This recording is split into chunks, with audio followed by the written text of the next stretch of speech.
তোর একখান বেনারসি আর কিছু গয়না আমায় দিতে পারবি? কাল সকালেই ফেরত দিয়ে দেবো। বল দিবি? মা, কেন দেব না? কিন্তু ওসব নিয়ে তোর কি হবে? সেসব আমি পরে বলবো, তুই আগে ওগুলো আমায় এনে দে। আমি এক্ষুনি এনে দিচ্ছি।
তুমি সেদিন রাত্রে জ্যাঠামশাইয়ের ঘরে চুরি করতে এসেছিলে, তা আজ আমার ঘরে সেই অভিপ্রায় এসেছো নাকি?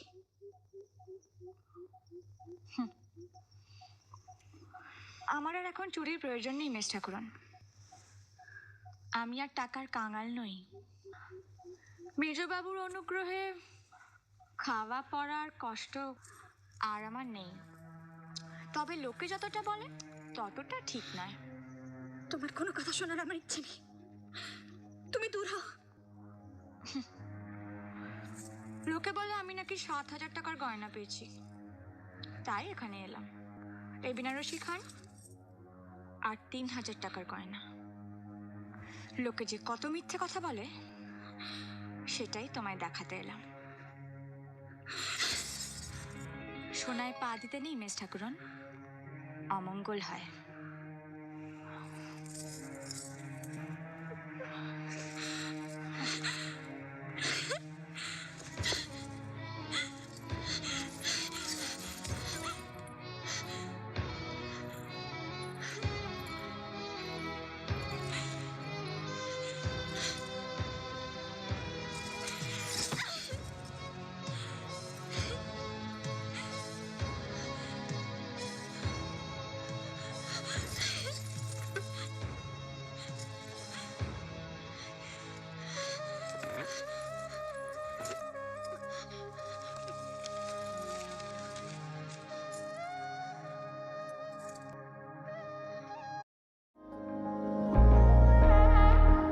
Incoming voice call from Julash on SIM Airtel.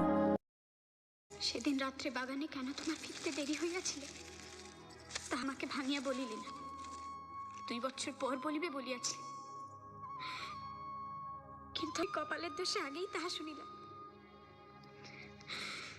তুমি রোহিণীকে যে বস্ত্রালঙ্কার দিয়াছ তাহা সে স্বয়ং আমাকে দেখাইয়া গিয়াছে। তুমি জানো বোধ হয় যে তোমার প্রতি আমার ভক্তি অচলা। আমিও তাহা জানিতাম, কিন্তু এখন বুঝিলাম যে তাহা নহে।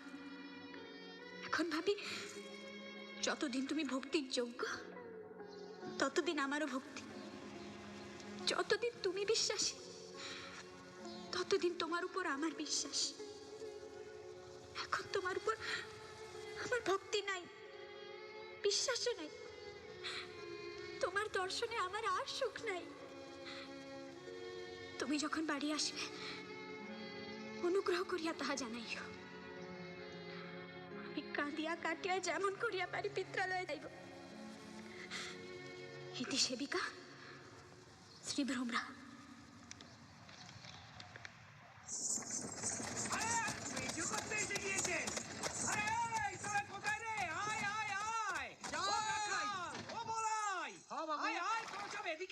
মালপত্র নাবা।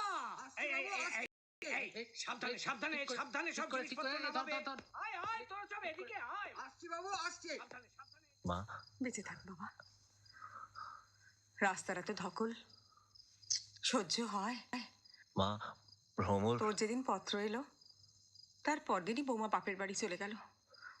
বললো মার নাকি অসুখ। আমি একটা কথা ভেবে খুব অবাক হচ্ছি গোবিন্দ। কিছুদিন হলো দেখছি তোর কথা উঠলেই বৌমা সেখান থেকে উঠে চলে যেত। তুই আসছিস জেনেও কোনো বই করলো নেই।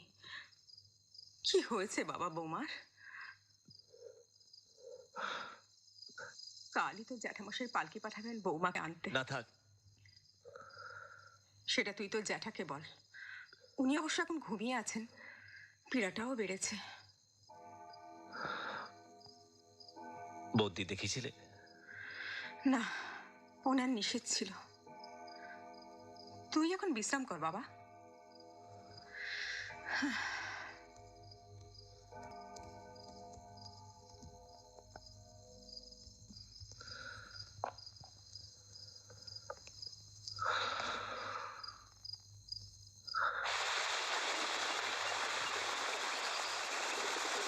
জ্যাঠামশাই, হ্যাঁ, তুমি ফিরেছো। হরি আমাকে বলেছে।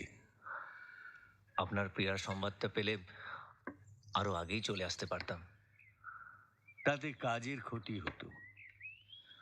শোনো, কাল মেজ বৌমাকে আনতে পালকি যাবে। এই ব্যাপারে উদ্যোগ রেখো।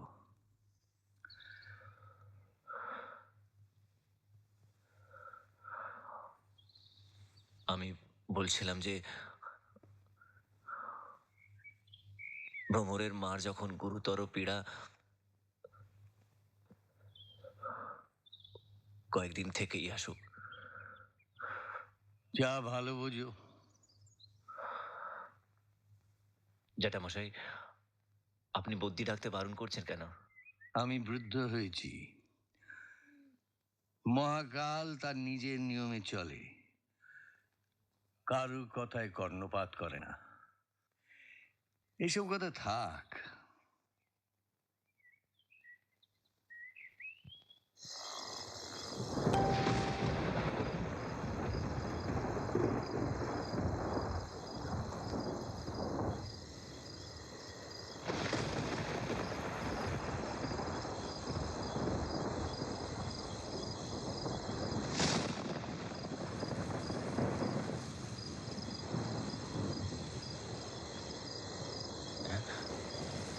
এ কি রোহিণী, এই সময় কেন এলে?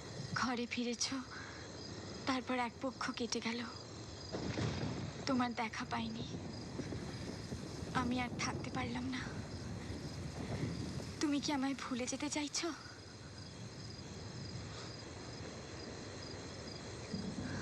তা পারলে তো ভালোই ছিল রোহিণী।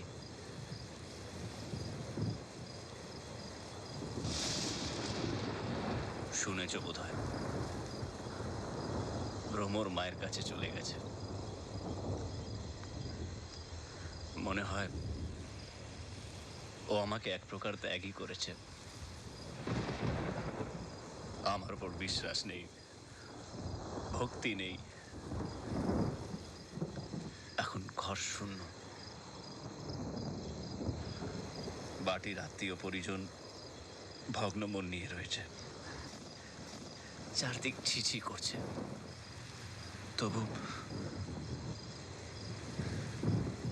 তবুও তোমাকে ভুলতে পারলাম কই। এই জন্যেই আমি মরতে চেয়েছিলাম। এমনটা হবে আমি জানতাম, তাই তো সকলকে মুক্তি দিতে চেয়েছিলাম। আমায় বাঁচিয়ে তুলে তুমি নিজের কত বড় সর্বনাশটাই না ডেকে আনলে ভেবে দেখো। তোমাকে চোখের উপর মরতে দিই বা কেমন করে?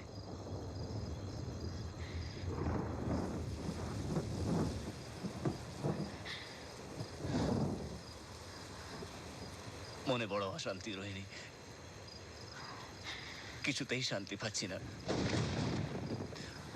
অরহ দুর্বিষহ জ্বালায় ভেতরটা ফুটছে। আমি তোমার অশান্তি? বলো তো আবার মরি? না রোহিণী,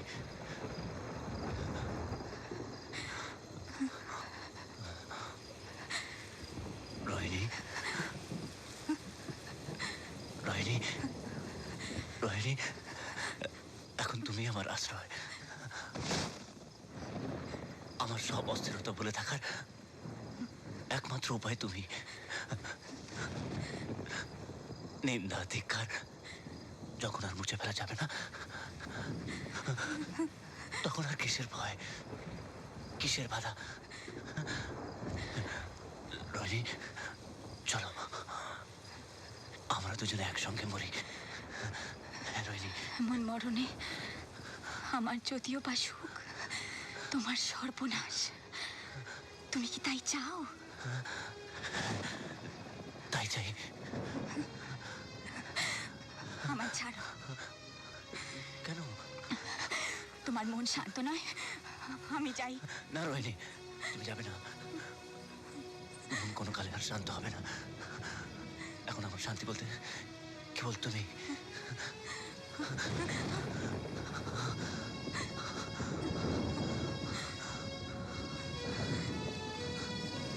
রোহিণী, ঘরে চলো, এসো।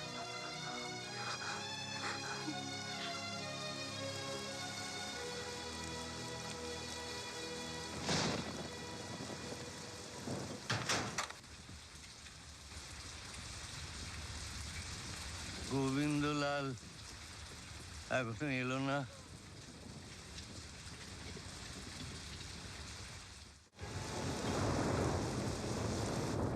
মেয়াদ কতক্ষণ?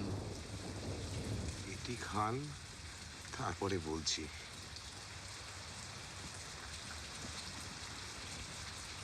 দুঃখ পেও না কবরেজ, ঔষধে বাঁচার সময় আর আমার নেই। হরিনাম করো।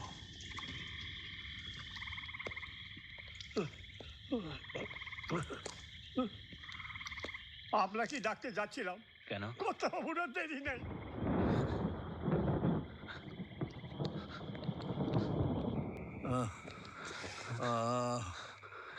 জ্যাঠামশাই, তোমার এত রাত্রি হলো কেন?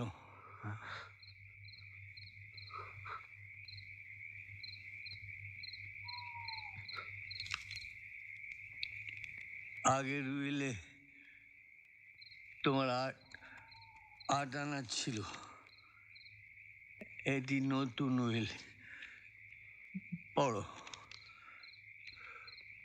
পড়ো।